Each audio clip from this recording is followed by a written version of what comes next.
选罢法，行政院送来复议，被立法院否决，一定否决嘛。所以民进党说我要这个什么暂时什么停止执行啊，要释宪啊等等搞这些这个不通的啦。总统、副总统联署就要身份证，那你现在罢免立委就不要身份证，那你总统、副总统这个当时民进党自己讲的，说没有用身份证可能会被人家这个乱签死人都拿来这个签名的呢。那你国家的制度要统一啊。你为什么总统、副总统要，立委就不要呢？所以你现在怎么去罢？我不知道大法官为这个事能够敢跟你说你这是违宪吗？那违宪前面违不违宪？总统、副总统联署违不违宪？那有违宪啊。所以你这不一致嘛，前后不一致，你这个什么好事的呢？你试也不会过啊，对不对？而且按照现在这种按照中选会的解释，你民进党都用旧制提出来，一路按旧制啊，将来国民党按新制，还有国民党提的比较晚啊。虽然有不同的看法了照理讲是什么阶段应该用什么法律了但是呢，是民进党就是跟你这样强势的解释啊，所以现在对民进党是有利的而且这次罢免对民进党来讲，他什么都不输啊，他最坏就是不过半嘛，他现在是不过半嘛，他有机会啊所以呢，他就怕这个选罢法，怕他的也用新的法，那现在没有啊，中选会解释他可以用旧的那当然，我讲将来有争议的了那民进党讨论说会提暂时处分释宪，这是标准配备，就是反正什么事情就是复议，叫暂时处分释宪这是他们的这个标准作业3部曲了那卓荣泰已经连续3次的，去年的6月21号国会改革法案，今年的1月10号宪法诉讼法，今年2月11号公职人员选罢法，3次去复议都失败了以前复议失败，行政院长都要下台的了那因为他不用下台嘛，所以他无所谓所以呢，复议就变成一个工具那朝野对立，当然对立。韩国瑜也说，你总预算不要送来了吧？看起来，卓荣泰也说送来是义务是我的责任那不过他也说了，你送出去以前，他愿意参与协商了那协商就是叫你不要删那么多嘛。那另外呢，这个说韩国瑜就是说。3读通过就3读通过，怎么协商？当时要协商，你柯建铭为什么不协商？每天发言引题讲2-3个钟头，对不对？那时候就应该协商啊！你那时候不协商，那你现在要协商，我怎么跟你协商？都已经3读，怎么协商？你不能说院会3读通过了，院长跟你协商，然后去改，院长怎么改啊？所以这个韩国瑜提出来，就你追加预算嘛，那钱都是给你的删掉也是还你的你再提出新的预算案来嘛。然后呢，要解冻。写报告来嘛，有些用报告就可以解冻了嘛，有些可能要到立法院来报告，有些书面报告，你就按照法律该怎么做就怎么做嘛。我们看一下，我们就会分发午餐到各位委员手上。另外，新的会期我们会增进各县市振兴地方小吃经济。午餐发下羹汤，韩院长似乎想缓解气氛，但立院10号针对选罢法加严复议案表决，最终以60比51票不通过。原决议予以维持。除了出国的黄珊珊跟林义君没投票，蓝绿都祭出假动，严阵以待。面对这个结果，行政院话中有话，民进党团则强调会使出一切救济手段。这个社会、这个国家需要大家来集思广益，所以有人在做各种的努力，包括我们也都在进行很多的努力，希望这个努力到时候会有好的结果。就是暂时处分事件的标配，好不好？像上次一样不会扣钱一样，我是暂时处分。不过前一天院境协调，韩院长抛出追加预算，喊话行政院别提总预算复议。但卓荣泰看似无动于衷，强调仍会提出。而卓荣泰也喊话蓝白4项争议法案，包括年金改革、两岸人民关系条例，要3思再提出。但国民党团没打算理会。这个协商只有形式，看起来没有任何的成果，所有的争议仍然是原地踏步。我也只能说，这是卓荣泰太不给赖清德面子了。如今院境协调虽然落幕，但朝野关系恐怕没有更进一步。来，这个小林委是这个卓荣泰上任还不满1年，就已经提起复议案3次，他才上任不到1年就已经提了3次复议案，而且还3连败，每一次都被我们退回。那么看起来他接下来还会接二连三，再针对财划法、总预算案继续的提复议，甚至可能连警消人员的这个退休金所得替代率提高的案子，他也会提复议。所以卓荣泰他现在已经真的是个不适格、不适任的行政院长，但是呢，他就硬是坐在那个位置上面，反正想说这个赖清德不换他，不要求他下台，他就自己死皮赖脸的坐在那个位置上面啊。那么我要讲就是，当行政院把复议案呢当成是他一个政治斗争的工具的时候，大家以后都不会相信行政院所说的话了。在我们宪法增修条文里面定义的非常清楚，必须要是法律案、预算案通过之后窒碍难行才提起复议。我想请问大家，我们今天修了选罢法的规定，不过就那么一条，就是要减负国民身份证影本。在现在的总统、副总统选罢法里面，联署人就要减负身份证影本。在先前苏贞昌还有苏巧慧他们陆陆续续之前都有提出说，公投法的联署也要减负身份证影本。那奇怪了，今天不过换了场景，是由在野党来通过，立法院通过的是公职人员选罢法，罢免联署要减负身份证影本，这时候就说是窒碍难行，这个实在是太浊世今非然后我们如果说法令制度合理的好的法令制度应该要统一，我认为说就应该要参照总统、副总统选罢法的规定啊。那之前的公投法，他们也中选会也是提出相关的修法案，对不对？所以我认为说，今天中选会我最气中选会的，认为它是这个最可耻的地方，就是它还是个独立机关吗？我认为它根本就是个图利机关，它图利了那些民进党侧翼团体所提出的罢免案，他反对。他原来他是支持身份证影本联署人要附身份证影本，就没想到公职人员选罢法通过，他不支持罢免案的联署人要附这个身份证影本，然后又做出了那个奇奇怪怪的法律解释，说新法通过之前所提出的罢免提议案，那之后的所有的阶段就都不需要附身份证影本，那新法之后才提出的才要附身份证影本，这个根本就是造成一个联署不公平的状况我这里其实有准备一个简单的图，大家知道，其实罢免案严格来说它分成3阶段，第一阶段叫提议阶段，就是由提议人他先联署1%的相关的联署人，然后这个提议达到一定的门槛的时候，再把这个提议罢免书送到中选会，中选会再交由各县市的选务机关进行查核查对之后，认为提议联署没问题，才会发通知给提议人说，你可以进行第2阶段扩大联署10%，对这是要找10% 的这个选举人的这个联署书。所以呢，从这个角度来讲，如果我说我们今天这个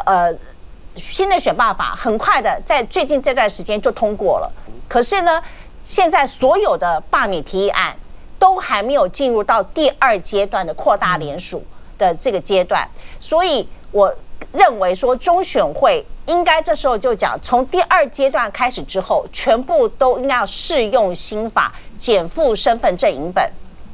这才是比较公平的。因为进入到第2阶段，扩大联署阶段，不见得先提出的罢免团体，它有可能先达标。有可能是后阶段才提出的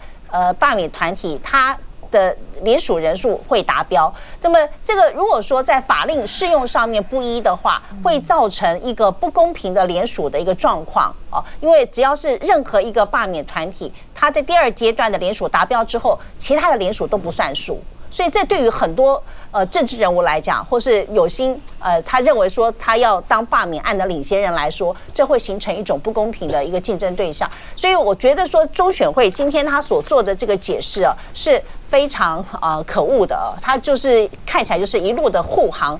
民进党政府这个大罢免潮。而且法律原则是从轻从轻嘛，对处分要从轻，但是呢法律对程序要从新嘛，你就是新的都已经制定，你还搞2套说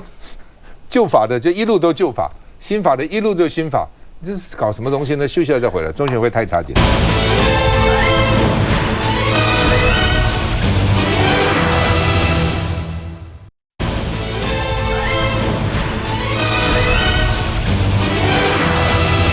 好，那么吴春成这民进党立委了哈，那他说呢，不如归去了。民进党要约谈我也可以约谈了。那另外呢，他有一个叫做壮促法，就是壮世代了，壮世代，他在推这个壮世代。他说美好的仗我打过了，壮促法也通过了，所以呢，他说他有另外一个声音跟他讲，不如归去啊。那另外呢，这个他说党有任何的决定他都没意见，都听啊。那吴春成这个他就说呢，因为有人骂他了，说他用他的立委的权责去争取很多预算，他就说这个预算原来就是继续在执行的，也不是我当立委没有争取过什么预算呢，因为他原来就有个公关公司就已经在做一些标案嘛，他原来就在做所以呢，这个他当然人家讲他的争议就是说呢，这个冻结中央的预算，要求改用壮世代取代中高龄银发族另外呢，这个推动壮世代立法，又注册壮世代的商标。那另外说，壮世代协会啦，他的公司啦，太太的公司啦，取得标案所以应该要利益回避，不应该由太太在公司呢，由公司去拿标案这是一个那另外黄珊珊因为昨天选罢法复议，他没出席了，民众党有2个人这个缺席那别人就讲说，那黄珊珊到底怎么回事呢？是不是跟民进党挂钩呢？是不是这个跟民进党示好呢？那黄珊珊替他缓颊了，说他出国啦，去美国啦，不在台湾啦，并不是故意不来投票了，等等那另外呢，蔡壁如蔡壁如选党主席啦，蔡壁如就说政治献金案不是要检讨报告吗？报告在什么地方然后党中央是怕我回到党中央把弊案摊在阳光下吗？你们到底有什么问题呢？不敢告诉人那黄国昌就说你不会判断孰轻孰重。当时柯文哲就开了记者会，第2天就被搜索，就被带走了而且现在最有资格讲的是柯文哲那柯文哲就被关起来了，你要怎么讲呢？所以你孰轻孰重，你搞不清楚吗？现在政治情势变成这个样子，你还在那边讲，我们看一下。美好的仗我已经打过了，我心中有一个声音叫做不如归去。面对要不要请辞，民众党立委吴春成透露不如归去。尽管说会放弃壮世代商标权，但家族企业被爆出海捞政府11亿元标案，北检已分案调查，民众党中评会也开始处理。到目前为止没有这个问题吧？台湾民众党我们在政治相关利害回避，要求自己有一个清楚的原则跟标准，而这个原则跟标准从来没有改变过。我在担任立委，我没有去增加标案，它的都是延续性。利益回避法里面，对于2等亲里面是可以参与的，不然所有的企业家都不能从政的。吴春成持续强调没有增加相关标案，但如今民进党立委陈培瑜、林俊宪提案废止壮促法，不到1周废止联署已经签得密密麻麻。眼看这火越烧越大，民众党中评会主委李伟华强调，会根据党章廉政条例，依照涉案图利程度调查，分3种处置，最重可能除名。这个案子已经立案，在调查中，我们会依照我们的党的纪律评议条例里面还有我们的廉政条例来办。不过，针对去年党内政治现金风暴，前立委蔡壁如质疑程序有问题，黄国昌面对主席补选对手，再撂下狠话。请问我们每一个人在判断事情孰轻孰重的时候，不会判断吗？难道大家不能够冷静的想一想说，现在台湾民众党发生什么事情吗？此时此刻讲这种事情，对问题到底有什么帮助？眼看党主席补选将登场，但黄国昌首要目标恐怕还是先指党团立委师的血。来，有意发言人。是这个，其实吴春成委员这个壮世代的事情，其实他昨天在节目上，他上这个网络节目的时候，他其实自己也讲得很清楚。第一个就是我们其实，在经济部的这个智慧局这边已经可以查到他的商标基本上都是放弃了，在2月初的全部都放弃了，10多个哦，10多个，对。那他自己现在已经早就不是壮世代这个协会的理事长。那再来是这些相关的标案，其实是在他担任立委之前，其实就标下的。现在只是说在这个过程中把它延续完，把它处理完。那他当立委之后，就这个相关的这个协会啊、公司都没有再去做这些标案，他也已经跟这些相关人士说，就是壮世代这部分不要再去做政府标案。他其实都有讲。那但是因为这件事情的确在社会上造成一些大家觉得一些质疑或者是疑问的部分，民众党现在我们的中评会已经介入调查了，所以等我们厘清所有的这个状况、它的时序还有它的前因后果之后，我们也会跟社会大众做一个报告。那再来是刚刚有讲到这个黄珊珊还有林义君委员出国的部分哈，这个其实是他们早就已经跟党中央这边有申请请假出国，那但是当时并不知道复议案在这么快的期间内就会去做这个立法院就会投票，所以其实是不知道的状况，所以也不是说什么刻意的回避，他们早就已经请假了。那最后就是说这个政治现金案，去年其实民众党的确我们发现在总统大选期间政治现金的这个登载啊，或者是记账的部分确实出了很多的问题。那去年8月多，柯主席他其实带领了当时总统竞选总部所有的干部、所有的长官一起出来向社会大众致歉。他当时也说请假3个月。那从那个之后开始，其实每大概1-2天，我们的这个前进总的这些工作人员都有出来开这个账务的说明会，就是把我们后来所有就是账册再打开来。大家其实那时候花了很多人力，再去一笔一笔、数十万笔的，再一笔笔比对，看他的发票，看他登载的金额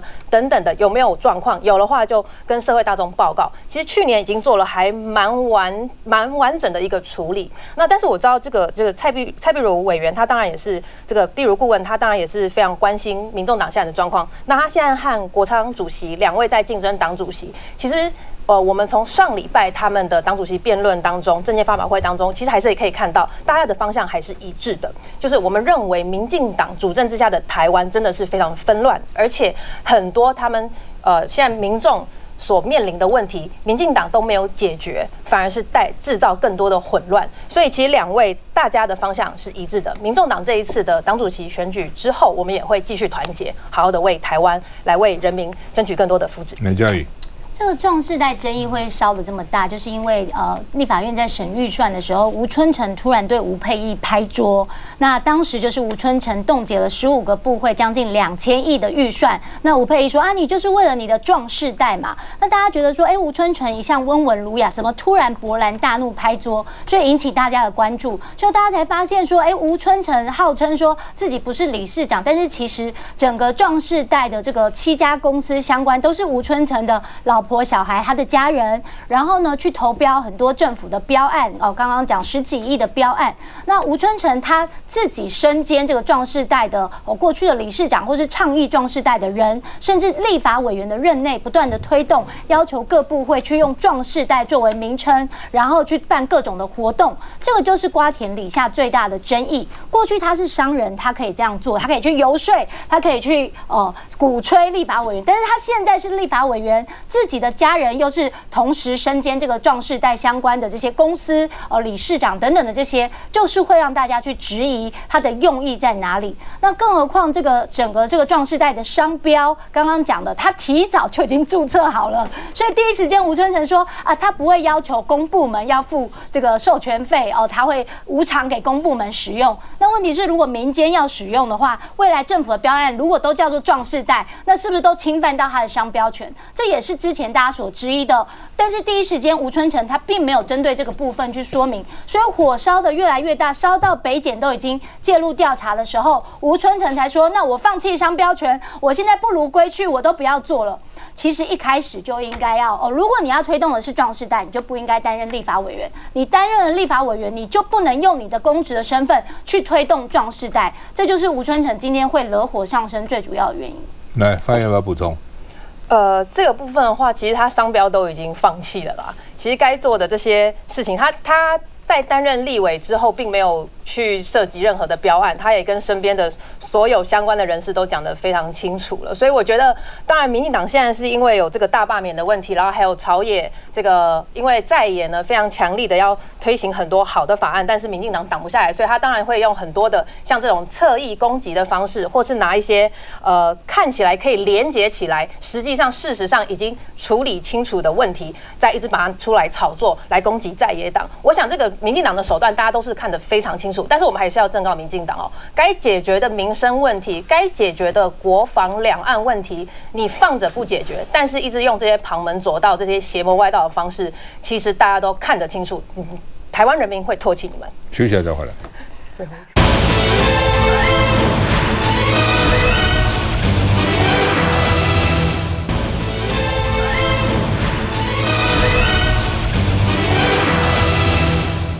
吧，高雄那个分尸案啊，那现在嫌犯的张介中说他是一个狠角色哦。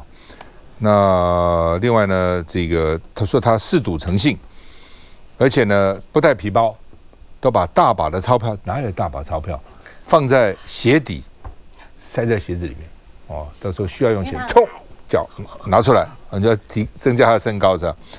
那因为呢，他曾经做过这个钢构的吊装工人，那个大概蛮危险的，给的薪水比较高哦。然后呢，还做过工头。下面有工班啊，那所以他的薪水不错。他以下面的工作人员说呢，他让人家觉得他是狠角色哦，而且说呢没有听过他缺钱，那钱都塞在袜子或是鞋底里面啊。那另外呢，现在说他亲弟弟也不见了，他有把他嫂嫂杀了，现在传出了啊嫌疑了，有可能把他亲弟弟也杀了吗？说那个传出来说，他不是有死亡笔记，下面有10个人吗？说也有他亲弟弟。警方回忆说没有啦，他弟弟是涉毒逃亡，在通缉中。通缉中到底到哪里去了？有没有可能被杀了？现在也不知道啊。那另外呢，现在侦办说陷入瓶颈了，找不到凶刀，找不到头颅，你怎么知道他呢？你怎么知道这几个人呢？就算找到这几个人，是他杀的吗？哦，那另外呢，这个他22岁的时候就抢计程车，而且呢轮爆他们的车上女乘客，他们3个家伙哦，他那时候22岁，绰号叫次郎哦，然后跟2个同伙呢喝酒结识，在高雄的拦计程车，上了计程车发觉，哎，现在里面还有一个女乘客，拦下来的女乘客，叫计程车司机过开到偏僻地方，到甘蔗园里面，然后呢对3个人对这个女乘客轮爆啊。然后呢，而且把他皮包里面2800块都抢走，哦，然后呢，这个还强迫计程司机带我们逃走。计程司机经过凤山国中的门口，当时呢看到有交通警察，立刻跳车逃。这司机也蛮机警的，跳车逃下来，哦，然后呢，这个案才曝光。所以当时呢，在一审的时候，这个张介中跟那个主嫌陈姓都处死刑，但是呢2次上诉。最高法院呢说呢，判他无期徒刑，反正都是还有什么可教化啦，什么一大堆乱七八糟啊。那他在民国86年服刑期满获释，因为无期徒刑嘛。20多年以后，哦，现在说他可能犯下连续杀人的这个恶行，但是这20年当中，他都乖乖老老实实的吗？到底有没有干过其他的事情呢？现在不知道。好像只有一个窃盗罪。现在对啊，但是不知道嘛，你有没有杀别人不知道啊，因为没有证据啊。台湾每年我不讲完，每年失踪人口很多，回不来的也很多啊。那另外呢，这个许志杰说呢，因为你们蓝白砍价的预算，所以呢，公务员呢不敢去开挖化粪池，因为虽然说化粪池里面到底有没有尸块不知道，应该查一下。但是呢，这个警察是说我们证据收集好了啦，跟预算无关了啊。那另外呢，所以呢，就说国民党说连分尸案都能够消费，所以民进党这个造谣大队没有底线的啊，而且这个跟总预算无关呢。警察的预算是编在地方政府啊，警察怎么编在中央政府呢？地方政府就编的这些预算呢，哦，而且高雄市警察局今年预算增加多1亿以上啊，增加了上亿，怎么没有钱去开挖一个化粪池呢？我看一下。高雄连续分尸案，为了强化证据，传出专案小组一度犹豫开挖张贤住家附近的化粪池，但至今还没有采取行动。就民进党立委将矛头对准蓝白两党，说这就是砍预算的后果。确实可能会影响到办案进度。治安事件若因预算卡关，无法顺利侦查，这个后果蓝白就必须负全责。千错万错都是总预算案惹的祸。在此之前，更有消息人士直接指控法务部的业务费被蓝白联手大砍20%，警政署被蓝白冻结30亿元，让有意开挖化粪池财政的专案小组，因为要花上百万元打消念头，只能继续在前镇河搜索。不过，摊开预算书，警政署被冻结的预算，最终仅9亿，并非所述的30亿，整体删除的1.1亿，也是属于打诈经费，跟此案侦办似乎没有直接关系。这根本就是一个假消息，总预算还没有送出立法院，所以所有的经常门都是沿用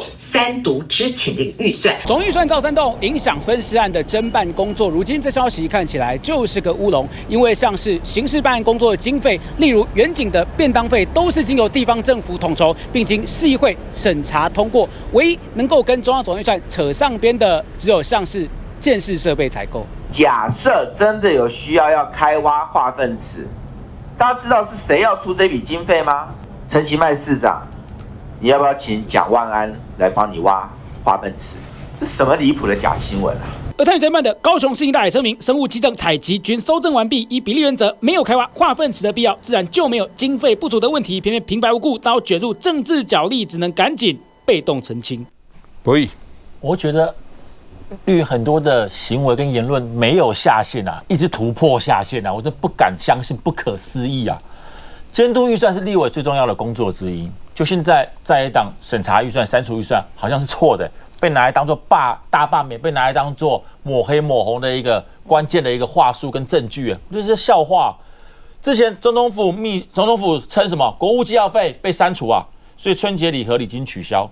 然后211营的国军兄弟没有热水澡可以洗啊，因为没有钱缴水电费啊。监察院被删掉了一些预算，说他缴不出水电费啊，可是他却可以编1年1000多万的出国考察预算了。然后行政院说预算被删了，所以没有手语老师可以翻译啦，但是直播继续，好不好？没有老师直播继续播。我觉得最夸张的是，之前经济部还说他的预算被删除，所以呢没有办法交水电费，导致全台湾3000多座的防洪水门无法操作，会增加淹水的风险。拿人命来请了，就没有想到大家已经骂翻了这种讲法之后，最近又出现更离谱的事情了。高雄分尸案这个人神共愤的事情，没有一个人可以拿这种事情来开玩笑或者来说嘴。就绿的立法委员居然敢直接大啦讲，因为预算被砍，所以没有钱挖化粪池啊！我真不懂他为什么会扯到这个东西啊！连这种人命的案子都要扯到选举，扯到罢免啊！尤其是现在更好笑的是，高雄市刑大直接自己出来澄清了，他说其实根本就没有开挖的必要啊！这种东西我完全不能够理解，为什么会到现在那些绿营的人没有任何同理心啊？好像把这个事情都当作是打击政敌的新闻来做操作，这叫离谱啊！跟各位报告，刚刚讲的非常多啊。今年总预算虽然被删除了2000多亿，但最后通过多少？2.9亿，2.9兆了，2.9兆多，还是史上最多的预算。对。那请问一下，现在钱如果都不够用的话，你之前蔡英文怎么执政8年的？我不知道。再来就是前面题目也讲到过了，2024年超收了5000多亿啊！我就算扣掉了删除了2000多亿，我还多了3000多亿啊！你可以做的事情非常非常的多啊！你之前上面讲的那些所有被取消的东西，你都可以补回来。但民党知道就是不讲，就是要恶意抹黑，就是要恶意攻击在党，觉得在党都罔顾人命啊！这种眼中只有选举、只有政治利益的政党，我不晓得为什么那些绿人还有办法支持他。来，观众，其实我跟你讲，民进党已经很客气了，他没有说因为你们砍了预算，所以他才杀人，就已经很客气了。我可以跟你讲，对不对？因为你砍了预算啊，所以他很不爽啊，说干脆杀人啊，义愤填膺。对呀，要不要这样讲？这民进党实在是有点乱扯。国会删预算，这是非常正常的事情。总预算还要去提复议啊！我看在美国是这样子，你国会通过了案子，总统可以否决，可这个案子再送到国会来被反否决了以后呢，你就没有了，就到此为止了。你还提修宪啊，不是释宪，还是标准配备？你这个就等于跟美国情况是一样嘛？国会通过的东西，那现在被送到在行政院把它退回到国会。那就复议，那国会又把这个复议案在野党又把它打败了，那就没有了，到此为止了。按照提释宪，你是因为大法官全部都是你们任命的，都听你们的，就这样干是不是呢？这个没有道理。一个国家要怎么样和谐？拥有最多权力的人要有必要的宽容的心跟自我约束的心，你这就没有自我约束的心了嘛？你这样玩到底，那你干脆以后所有的东西全部都要干脆也不要复议了，你直接交给大法官释宪，因为你这么有把握嘛，大法官已经站在你那边嘛，释宪你一定赢嘛，所以干脆就废掉了嘛，其他都不必了嘛，就行政院然后大法官其他都不要了，这样就好了。所以这个是没有任何道理的。这个张姓嫌犯很恐怖哈。最新的消息是有高雄的民众在亚湾又发现疑似尸块，好，那现在不知道，要去验，就是说到底是不是人体，而且是不是这3具目前已知的被杀害的3名的这个里面的大体的残块，现在不晓得，搞不好又牵扯出别的案子。而且我觉得赵先刚才的怀疑呢是非常有道理的啊，就是说他间隔了20多年哈，然后呢都没有任何的犯罪行为，然后突然就在连续3个月1个月残害一个人。但是他中间为什么会可以忍住呢？因为我们看到他后面呢杀了这3名妇人啊，为了什么100万元的劳力士手表啊，因为这个妇人拿去典当了，他觉得他骗他钱啦，然后为了房产啊，都也不是很大的一个金额啊。显然他这个人呢，在这个情绪控管上面呢，他非常的有问题啊。所以而且他采取就是为了这样子的钱财，他就采取了非常残忍的手段。他把他们的那个尸体是切得非常非常的碎的耶啊，然后就在他的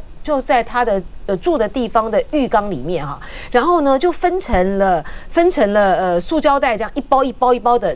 到处去丢，所以你现在不知道他丢在哪个地方，因为他到目前为止他不认罪嘛哈，他可能丢在河里，丢在哪里，搞不好丢在这个什么垃圾山里面，你根本焚化炉有时候都烧了，不知道，你就是找不到。在这种情形之下呢，就是很多的犯罪专家呢，也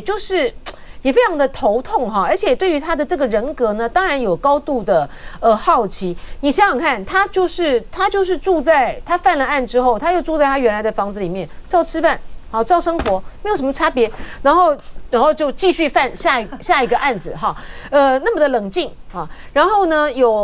他们也去找到他，因为就填那个低收入户的那个资料，就发现说他的姓名的书写，跟他地址的书写那个字迹不一样，所以就有专家就研析，就是说他很善于伪装啊，而且有分裂人格啊，他的字迹非常的端正哈，非常的工整哈，跟他的性格似乎也有一定程度的差距。现在呢，比较令人担心的是说，到未来如果进入了审判阶段的时候，会不会有什么精神疾病？精神疾病，怕到时候法官又说他有分裂人格，对精神疾病，不是属于这个罪大恶极之人，然后不能判死。而且我们的大法官的当时的宪法法庭做出来是很清楚的啊，有精神疾病是不能够判死刑的。是的，好吧。他们讲说化粪池都不能开挖，这是高雄市刑大自己的回答，尚无开挖化粪池必要，而且高市府警察局预算比上年度增加1.45亿，这刑大自己讲的。我们钱比以前多，什么没有钱开挖？休息再回来。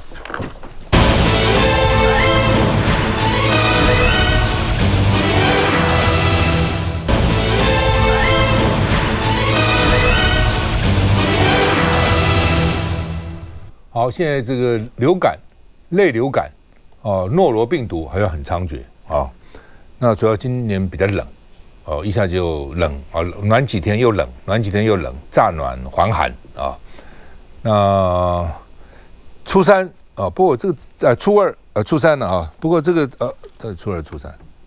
写的不清楚哈。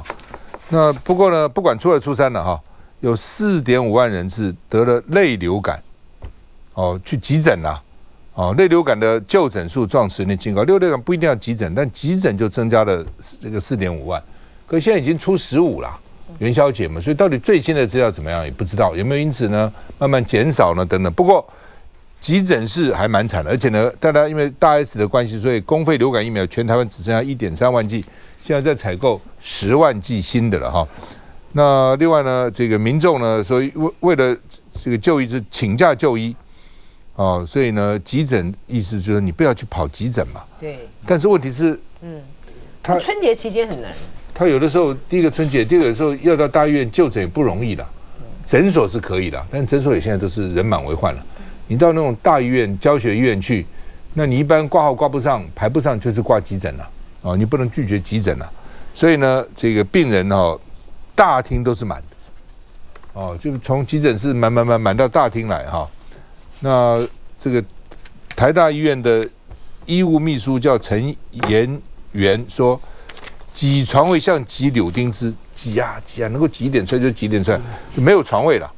哦，甚至呢，医生说这个生病人躺在地上急救，连床都没有了，哦，多惨啊！而且天气这么冷啊。那现在呢，不只是台大急诊满床，等床人破百，林口、长庚、亚东医院都满，哦，所以真的很惨啊。那陈进辉立法委员说呢，医疗体系在崩溃的边缘，谁来救啊？哦，那护士工会也说，护士也不见了。去年12月就有381个护理人员离职，今年初有324个人离开，甚至这个时候是要发年终奖金的时候呢，还有大量的医护人员选择离开职场，所以呢，表示现在他们工作非常严峻哦。医院跟政府呢，长期忽视护理人员的这个困境啊，所以当时我们就讲说，你现在这么多钱，护理人员就1个月多给他1万，一共也不过就2万个不到。护理现在真的职业有2万3、2万4，哦，可能3万拿到执照，真的从事护理人员就2万1万，差不多2万了，2万1个月给他1万，也不过就2亿嘛，12个月也不过24亿，你怎么没这个钱嘛？你超收了5200亿。对，让护理人员稍微安心一点，觉得受到重视也不肯啊，就是不肯。我们看一下，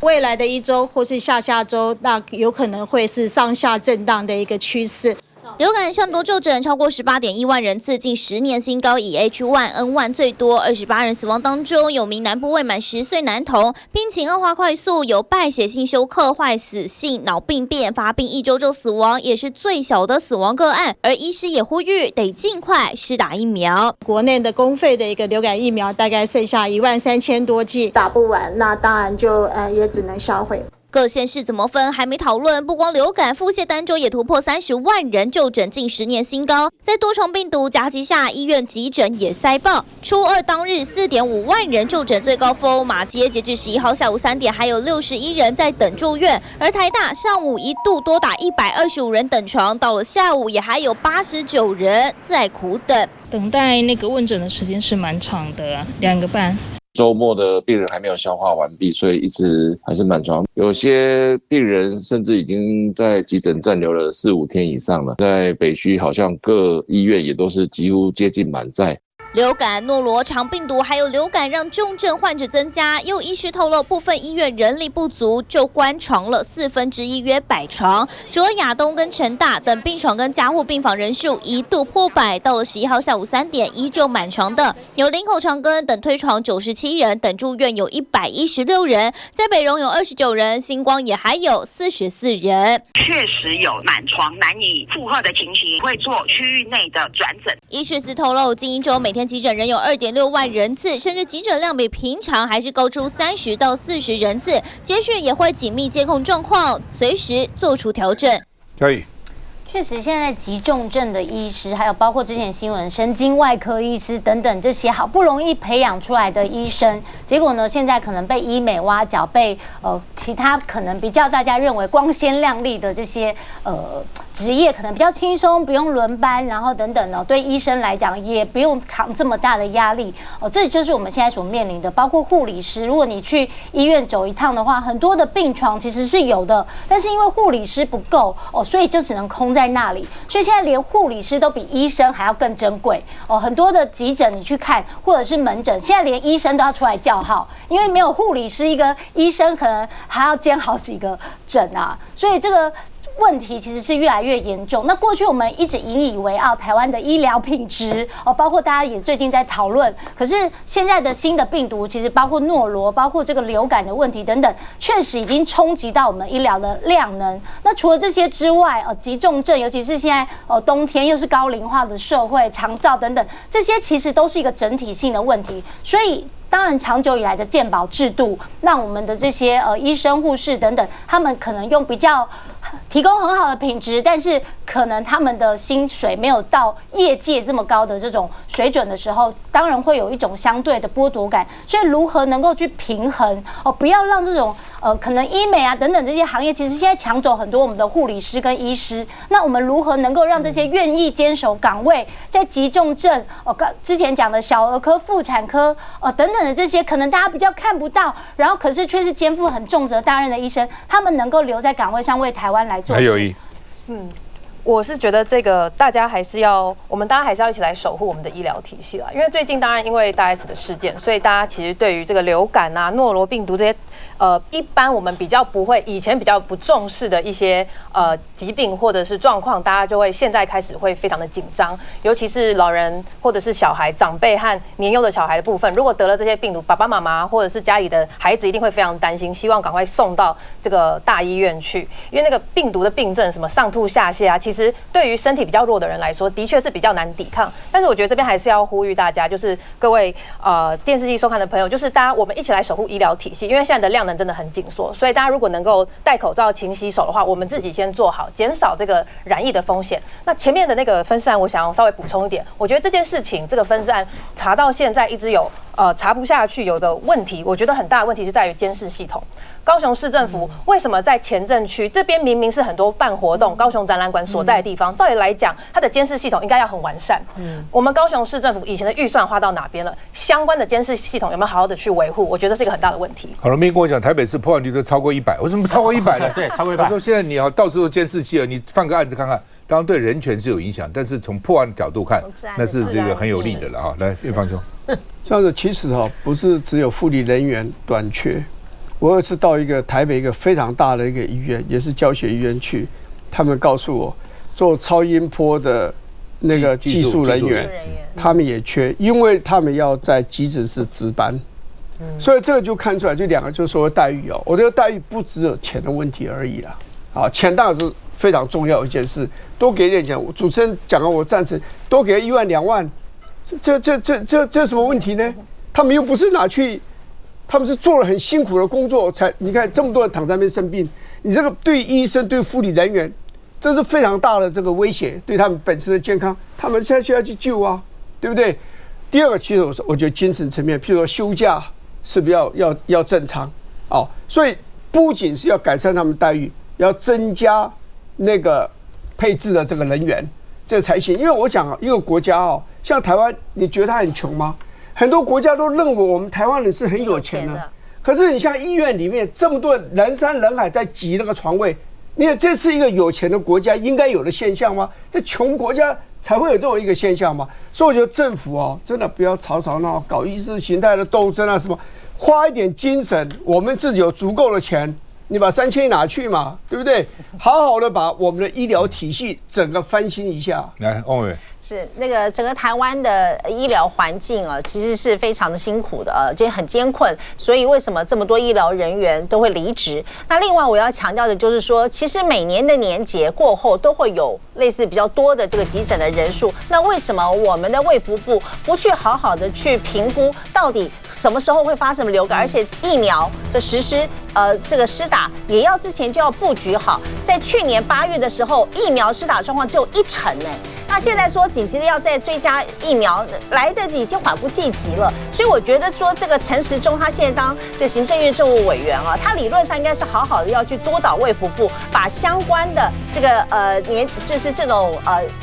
预防医疗的机制要做起来。